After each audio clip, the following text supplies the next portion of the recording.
अब छत्तीसगढ़ में मराठा सत्ता थी और छत्तीसगढ़ में ब्रिटिश सत्ता थी। ये दोनों जो है कैसे अपना प्रशासनिक चलाते थे। तो पहले हम बात करते हैं आज किसके बारे में, मराठों का शासन व्यवस्था, मराठा शासन व्यवस्था।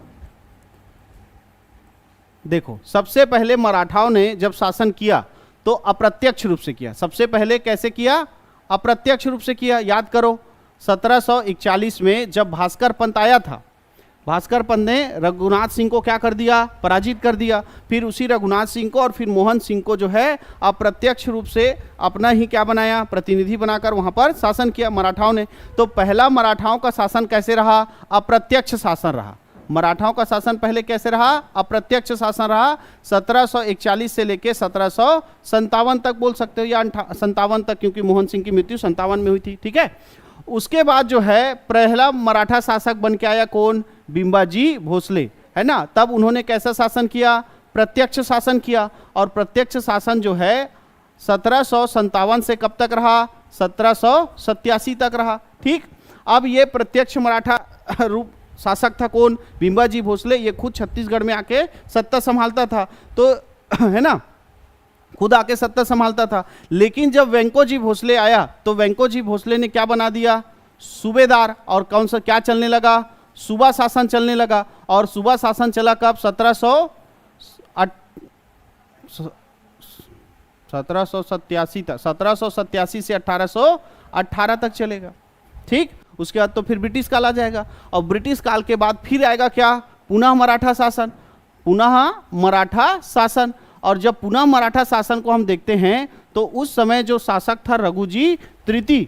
तो रघुजी तृतीय जो है, जिसने 1830 से लेकर 1854 तक शासन किया, ये किस रूप में शासन करता था, जिलेदार के रूप में। ये किस रूप में शासन करता था, जिलेदार के रूप में। सूबा शासन में किसके द्वारा शासन हुआ, सूबेदार के द्वारा शासन हुआ। तो मराठाओं में राजा के बाद अगर कोई पहला पद होता था तो वो कौन सा होता था, सूबेदार का होता था।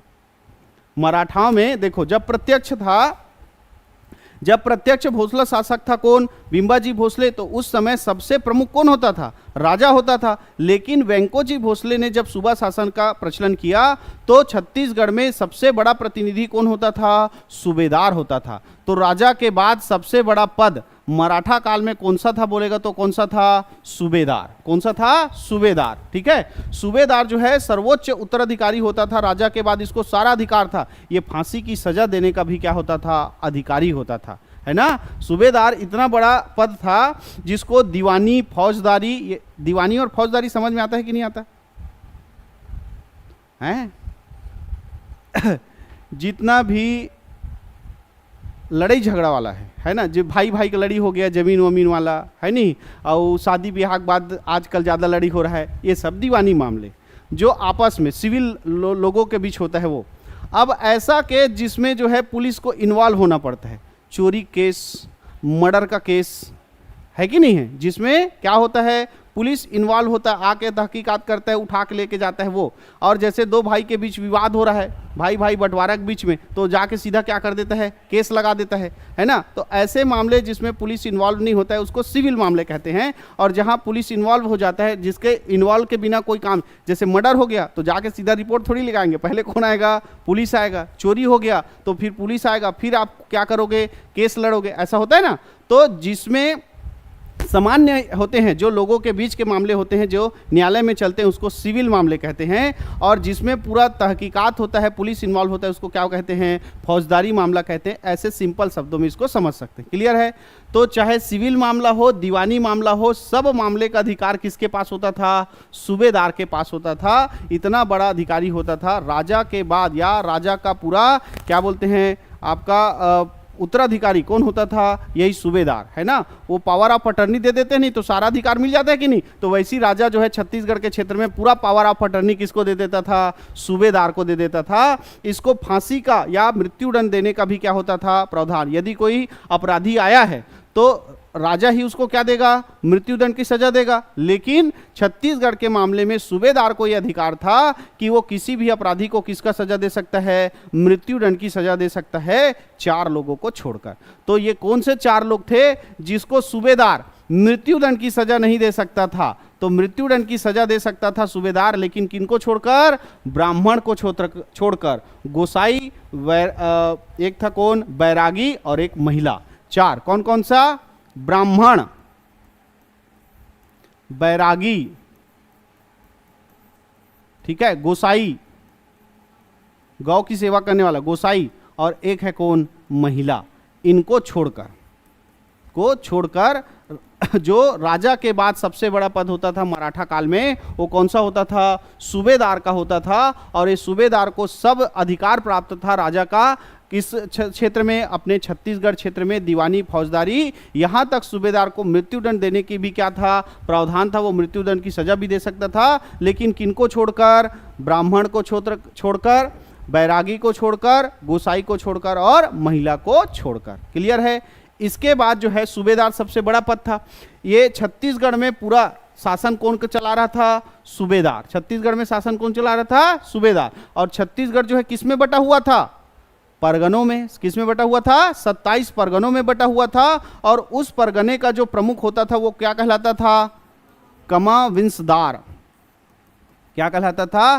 कमाविंसदार। ये कौन होता था? परगना का प्रमुख होता था। परगना का प्रमुख। तो परगना का प्रमुख कौन है? कमाविंसदार। क्लियर है? और छत्तीसगढ़ में राजा के बाद सबसे बड़ा मराठा पद कौन सा है? सूबेदार, है ना। और ये छत्तीसगढ़ जो है अलग अलग परगनों में बटा हुआ है, जिसका मुखिया कौन है? कमाविंसदार। कौन है? कमाविंसदार। क्लियर है?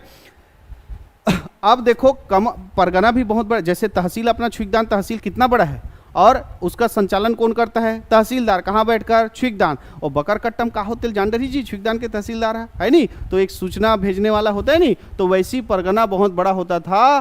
तो परगने की सूचना कमाविंसदार को लाके देने के लिए एक अधिकारी नियुक्त किया गया था, जिसको क्या कहा जाता था? बटकर। क्या कहा जाता था? बटकर। ये परगना का सूचना किसको देता था? कमाविंसदार को देता था। पूरा परगने का सूचना लाकर कमाविंसदार को देने वाला अधिकारी कौन होता था? बटकर। कौन होता था? बटकर। क्लियर है? मराठा काल में जो व्यक्ति आय और व्यय का पूरा हिसाब रखता था, मराठा काल में जो व्यक्ति आय और व्यय का पूरा हिसाब रखता था, सर्वोच्च अधिकारी होता था फडणवीस। फडणवीस। तो फडणवीस किस प्रकार का अधिकारी था? तो ये उस समय का वित्त मंत्री था, समझ जाओ, जो पूरा आय और व्यय का क्या रखता था? हिसाब रखता था। कितना पैसा आया, कितना पैसा खर्चा किया, पूरा बिल बाउचर कौन बनाता था? फडणवीस। किसके समय का? मराठा काल के समय का। क्लियर है? सारे पद समझ में आ रहे हैं? मराठा काल में सबसे बड़ा पद जो है प्रत्यक्ष में कौन था? राजा। प्रत्यक्ष शासन में कौन था? राजा। ठीक है? उसके बाद जब सूबा शासन चालू हुआ तो राजा के बाद सबसे बड़ा पद बनाया गया मराठा काल में, कौन सा? सूबेदार। अब ये जो मराठा लोग छत्तीसगढ़ में शासन करने आए तो छत्तीसगढ़ को परगनों में बांटे थे, तो परगनों का प्रमुख क्या कहलाया? कमाविंसदार। और पूरे परगने का सूचना कमाविंसदार को देने वाला अधिकारी क्या कहलाता था? बटकर। और पूरा आय व्यय का हिसाब रखने वाला क्या कहलाता था?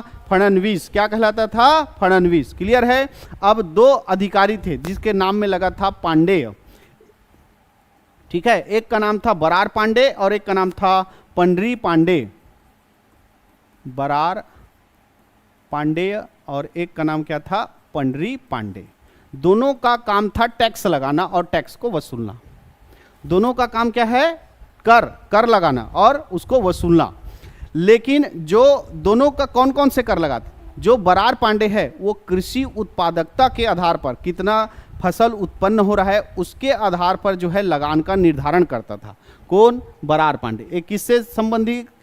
कृषि से संबंधित क्या लेता था? कर का निर्धारण करता था। और वही बरार पांडे जो है मादक द्रव्य पर क्या लगाता था? कर लगाता था और उसको वसूलता था। कौन? पंडरी पांडे, है नहीं? जितना भी गांजा, दारू, है नहीं, मादक द्रव्य मतलब नशीला पदार्थ, कुल मिला के कह जाए आबकारी विभाग का प्रमुख, है नहीं? अभी जो जितने भी क्या बोला जाए मादक द्रव्य है वो कौन से विभाग के द्वारा संचालित होता है? आबकारी विभाग, है कि नहीं है? हाँ। तो उस समय आबकारी विभाग का प्रमुख क्या कहलाता था? पंडरी पांडे। मराठा काल में जो मादक द्रव्य के ऊपर टैक्स लगाता था, आय का हिसाब रखता था, जितना भी है उसको क्या कहते थे? पंडरी पांडे। और जो कृषि की उत्पादकता के आधार पर कर का निर्धारण करता था वो क्या कहलाता था? पंडरी पांडे। क्लियर है?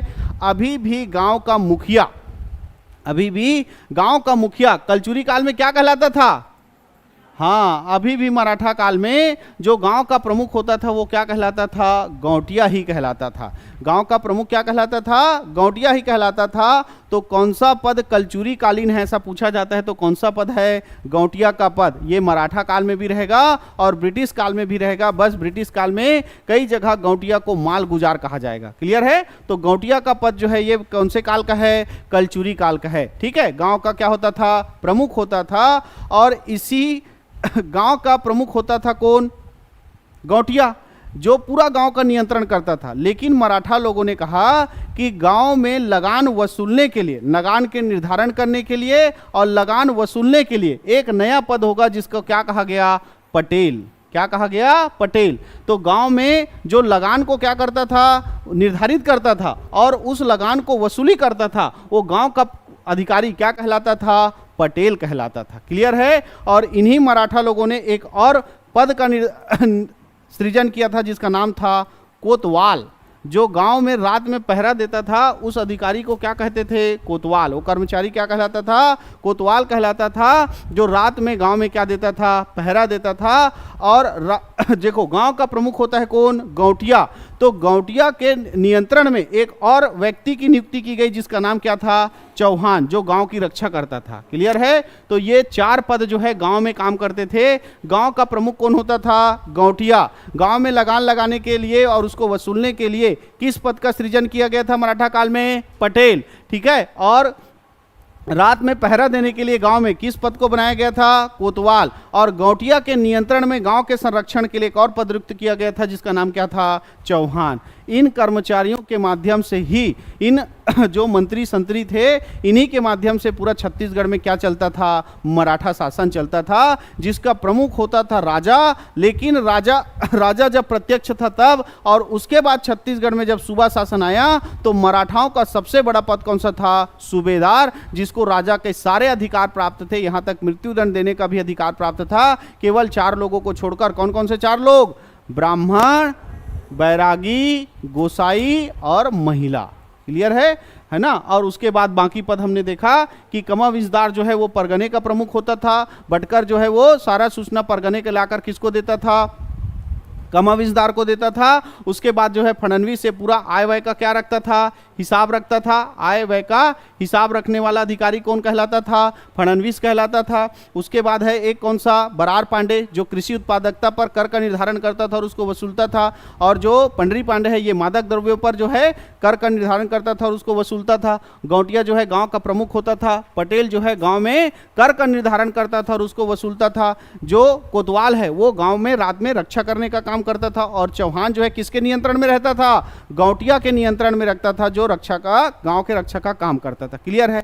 अब इतना सारा कर्मचारी रखा है मराठा, तो आय का स्रोत भी तो बनाएगा, है नहीं? कर्मचारी कब रखोगे? जब तुम्हारे पास क्या रहेगा? आय का स्रोत रहेगा। तो मराठा काल में आय का सबसे बड़ा स्रोत था भूमिकर। मतलब जिस व्यक्ति के पास खेती भूमि रहती थी उस पर टैक्स लगाया जाता था, वही सबसे बड़ा स्रोत था किसका? मराठा शासन व्यवस्था का, है ना? मराठा शासन व्यवस्था जो है खेतों के ऊपर क्या लगाता था? टैक्स। तो कैसे लगाता था? अगर जो किसान एक हल रखता है, जिस किसान के पास कितना हल है? एक हल है, मतलब उसके पास 2 से 2.5 एकड़ जमीन है, तो हल के पीछे जो है वो टैक्स लेता था। जो किसान जितना हल रखता था, हल नांगर रे है नहीं, छत्तीसगढ़ी में कहा था नांगर, हाँ, तो उसी के हिसाब से क्या लेता था? वो टैक्स लेता था। तो एक अगर हल है तो कितना एकड़ जमीन का मालिक होता था वो किसान? 2 से 2.5 एकड़ का क्या होता था? मालिक होता था। और उसी हल के आधार पर जो मराठा शासन है वो किसानों से क्या लेता था? टैक्स लेता था। और इसके अलावा और भी बहुत सारे कर थे जो मराठा शासन व्यवस्था में आय का क्या था? साधन था। लेकिन प्रमुख साधन क्या था?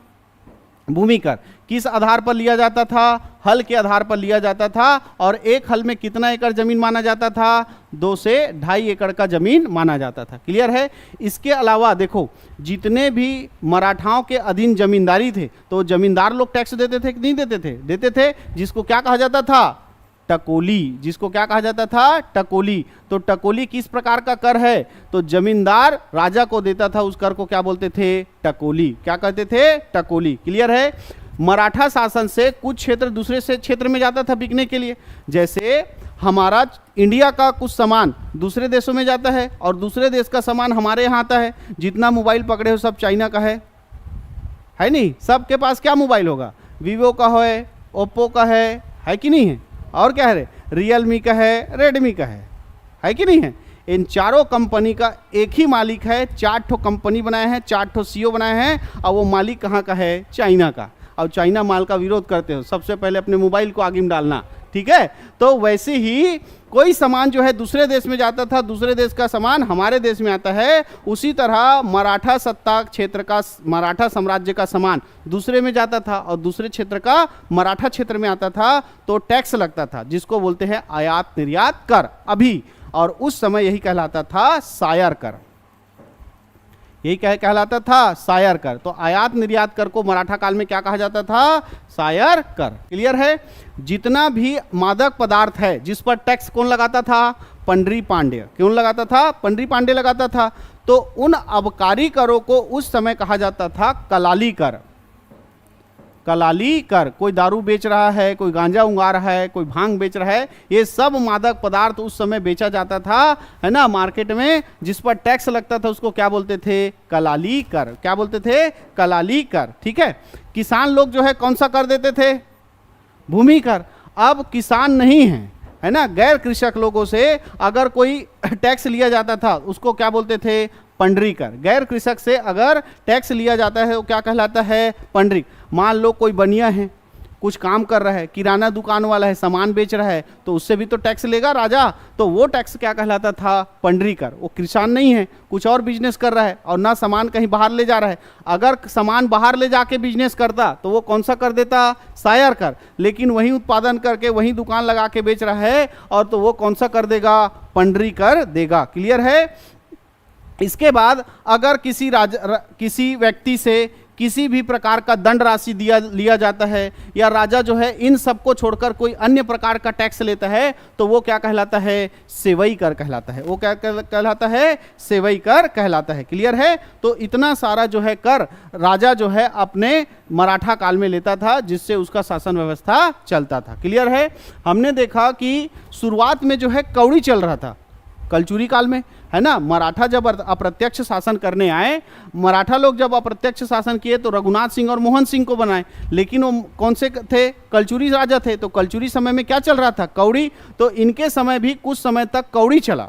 इनके समय कुछ समय तक क्या चला? कौड़ी चला। और बाद में धीरे धीरे इन्होंने क्या लाया? नागपुरी रुपया को लाया। क्लियर है? दूसरा, अधिकतर इस समय जो है वस्तु विनिमय चलता था। वस्तु विनिमय समझते हैं कि तोर पास धान है और मोर पास गेहूं है नहीं, तो दोनों जने क्या कर लिए? बदली कर लिए। तोला गेहूं की जरूरत है तो गेहूं ले ले मोर से, और मोला धान की जरूरत है तो मोल का दे दे धान। ऐसा क्या चलता था? वस्तु विनिमय। तो उसको धीरे धीरे धीरे कम करके पूरा क्या लाया? आपका मुद्रा से खरीदना बेचना ऐसा चालू कराया था। किसने? मराठा लोगों ने छत्तीसगढ़ में। क्लियर है? ऐसा ये मराठा सत्ता चल रहा था कि अचानक से क्या आ गया? ब्रिटिश। और ब्रिटिश लोगों ने कुछ कुछ शासन व्यवस्था में क्या किया? चेंज किया। तो ब्रिटिश शासन व्यवस्था में क्या चेंजेस हुआ था वो भी देख लेते हैं। तो ब्रिटिश शासन व्यवस्था में पहले जब अप्रत्यक्ष ब्रिटिश शासन आया था, तो यहाँ छत्तीसगढ़ में शासन करने के लिए कौन आया था? ब्रिटिश अधीक्षक, है ना। तो अप्रत्यक्ष ब्रिटिश काल में, अप्रत्यक्ष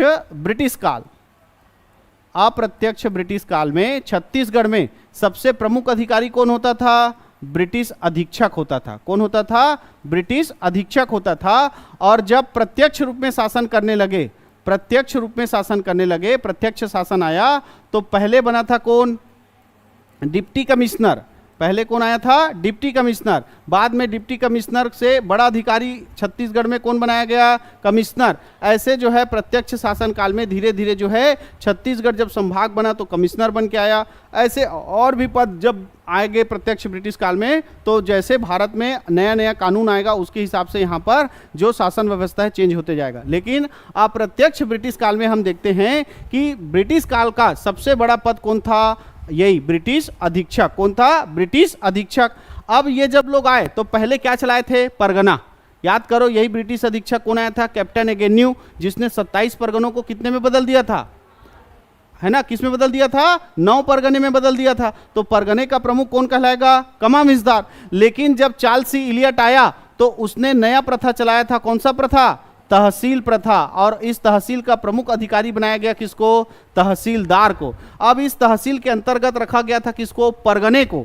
और परगने का प्रमुख जो क्या कहलाता था? कमामिजदार कहलाता था। उसका नाम चेंज करके क्या रख दिया गया? नायब तहसीलदार। क्या रख दिया गया? नायब तहसीलदार। तो देखो, मराठा काल से ब्रिटिश काल में जब आए तो पहले ज्यादा बदलाव नहीं हुआ। ये कौन था? ब्रिटिश अधीक्षक था। और ब्रिटिश अधीक्षक जो है परगने को छोटा कर दिया था, परगने को कम कर दिया था, संख्या को कम कर दिया था। तो उसका प्रमुख अधिकारी कौन कहलाता था? कमामिजदार ही कहलाता था। लेकिन जब प्रत्यक्ष शासनकाल आया तो प्रत्यक्ष शासनकाल में तहसील बना और उसका प्रमुख अधिकारी कौन हो गया? तहसीलदार। और जो कमामिजदार किसका प्रमुख होता था? परगने का प्रमुख होता था। उसका नाम चेंज करके क्या रख दिया गया? नायब तहसीलदार। क्या रख दिया गया? नायब तहसीलदार। क्लियर है? अब इस देखो, तहसीलदार जो है ये तहसील, अब इसके अंतर्गत क्या रहेंगे? परगने। और परगने का अधिकारी कौन है? कमामिजदार है, जिसका नाम भर चेंज किया गया है। क्या रख दिया गया है? नायब तहसीलदार। तो ब्रिटिश लोगों ने सोचा कि यहाँ पर परगने में एक और अधिकारी बैठाया जाए और उस अधिकारी का नाम रखा गया आमीन। तो इस नायब तहसीलदार या कमामिजदार से स्वतंत्र एक नए व्यक्ति को कहाँ बैठाया गया? परगने में बैठाया गया और उस व्यक्ति का नाम क्या रखा गया? आमीन। क्या रखा गया? आमीन। तो कमामिजदार से स्वतंत्र परगने का अधिकारी होता था कौन? आमीन। क्लियर है? इसके बाद एक नया पद बनाया था जिसका नाम क्या था? पांड्या बताया था, है ना? किसने बनाया था? कैप्टन एगेन्यू ने बनाया था, है ना? तो ब्रिटिश काल में ही बना है पांड्या का पद। तो ये क्या होता था? देखो, कर का निर्धारण करने के लिए कौन रखा था? पटेल को। तो हर गांव में पटेल था जो गांव का क्या करता था? कर का निर्धारण करता था। तो पटेल के पद को क्या कर दिया? इसने समाप्त कर दिया ब्रिटिश काल में। तो कर का निर्धारण कौन करेगा? तो कर का निर्धारण करने के लिए ही अधिकारी बनाया गया था कौन? पांड्या। लेकिन ये हर एक गांव में नहीं होगा, 20 से 30 गांवों में कर निर्धारण करने वाला अधिकारी क्या कहलाएगा? पांड्या। यानी हर गांव में जो पटेल होता था जो कर का निर्धारण करता था उसको हटा दिया और 20 से 30 गांव में कर निर्धारण करने के लिए एक अधिकारी बनाया गया जिसको क्या कहा गया? पांड्या। क्लियर है? उसके बाद इसने एक और पद बनाया था जिसका नाम क्या था? पोतदार। क्या बनाया था? पोतदार। देखो, आय व्यय का हिसाब रखता था, वो क्या कहलाता था? फडणवीस। अब सारा आय और व्यय जो है, पैसा जो है एक जगह इकट्ठा होगा कि नहीं होगा जी? है नहीं? आजकल कम आया व्यय होता है इसलिए हम लोग अलमारी में रख लेते हैं, है कि नहीं है? और राजा के पास कितना पैसा आता था? पूरा एक क्या रखा रहता था? कमरा ही होता था पूरा पैसा रखने के लिए। तो उसको देख रेख करने के लिए आदमी चाहिए, उसको कहा जाता था खजांची। उसको क्या कहा गया? खजांची। और वही खजांची का क्या नाम था? पोतदार। तो ब्रिटिश काल में जो खजांची होता था उसका नाम क्या था? पोतदार। जो खजाने की रक्षा करता था, देखरेख करता था, उसी को क्या कहा गया? खजांची को ही क्या कहा गया? पोतदार। और ब्रिटिश काल में जो गौटिया का पद था वो यथावत था, यानी गांव का प्रमुख कौन कहलाएगा? अभी भी गौटिया। बस उसको कुछ जगह में क्या कहा गया है? मालगुजार। क्या कहा गया है? मालगुजार कहा गया है। क्लियर है? तो ऐसा ये ब्रिटिश काल में जो है अधिकारियों के द्वारा ब्रिटिश सत्ता चलाई गई। और जो दुनिया भर का टैक्स लगाता था कौन? मराठा लोग लगाते थे ना, भूमि कर, टकोली कर, सायर कर, सेवई कर, है कि नहीं है? अगर और एक 8 लगाते तो भजिया कर भी हो जाता, सेवई बात जी। हाँ, तो ऐसा बहुत सारा कर लगाता था कौन? मराठा। ब्रिटिश लोगों ने कहा दुनिया भर का छोड़ो, 4 प्रकार का टैक्स होगा। कितने प्रकार का टैक्स होगा? 4 प्रकार का टैक्स होगा। पहला जो खेती बाड़ी करेगा वो देगा भू राजस्व कर। भू राजस्व कर। जो खेती बाड़ी करेगा वो क्या देगा? भू राजस्व कर। जितना भी मादक पदार्थ का व्यापार करेगा, गांजा दारू बेचेगा, वो देगा कौन सा? आबकारी कर। आबकारी कर, है ना? तो दूसरा हो गया कौन सा? आबकारी कर। और यही आबकारी कर मराठा काल में क्या कहलाता था? कलाली कर। क्या कहलाता था? कलाली कर। क्लियर है? और उसके बाद इसने कहा कि अब इसके अलावा जो और कर लिया जाएगा, है ना, भू राजस्व कर, आबकारी कर, ठीक है, ये किससे लिया जाएगा? कृषक से, ये मादक पदार्थ बेचने वालों से। और जो गैर कृषक हैं वो देंगे पंडरी कर।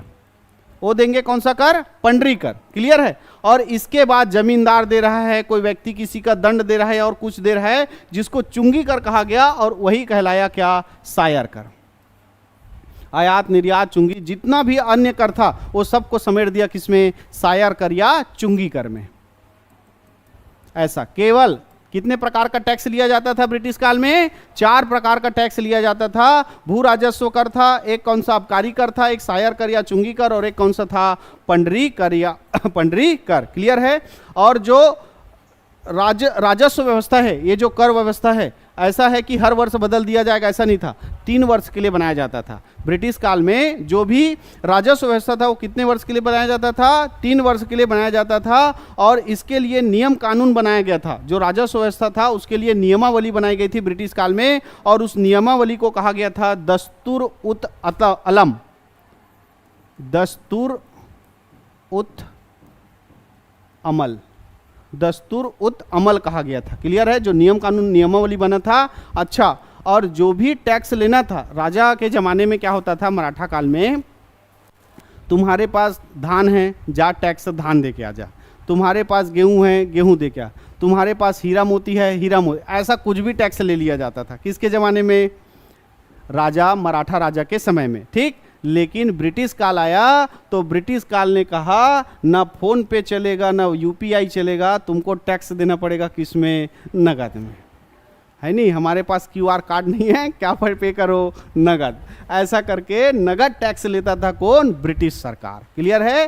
तो ऐसा ये विभिन्न प्रकार के कर लगाकर और विभिन्न अधिकारियों के द्वारा छत्तीसगढ़ में सत्ता चलाया है किसने? ब्रिटिश सरकार ने। क्लियर है? और इसी से परेशान होकर फिर हमारे जो देश के सपूत थे उन्होंने इनसे संघर्ष किया, और पहला संघर्ष कहलाता है कौन सा? 1857 की क्रांति।